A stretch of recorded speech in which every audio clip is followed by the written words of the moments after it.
Thiruvananthapuram നെയ്യാറ്റിൻകരയിൽ bike മോഷ്ടാക്കൾ പിടിയിൽ. പുതുക്കുളങ്ങര സ്വദേശി സുബിൻ, പൂൻവിള സ്വദേശി സാജൻ എന്നിവരാണ് പിടിയിലായത്. 2.5 ലക്ഷം രൂപ വിലയുള്ള ബൈക്കാണ് യുവാക്കൾ മോഷ്ടിച്ചത്. ഇരുവരെയും കോടതി റിമാൻഡ് ചെയ്തു.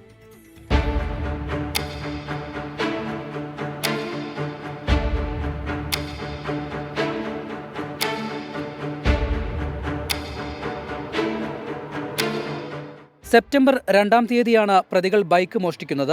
നെയ്യാറ്റിൻകര മരിയാപുരം സ്വദേശിയുടെ 2.5 ലക്ഷം രൂപ വരുന്ന ബൈക്കാണ് സുബിനും സാജനും ചേർന്ന് മോഷ്ടിച്ചത്. നെയ്യാറ്റിൻകര RC സ്ട്രീറ്റിന് സമീപം പാർക്ക് ചെയ്തിരുന്ന ബൈക്കാണ് ഇരുവരും ചേർന്ന് മോഷ്ടിച്ചത്.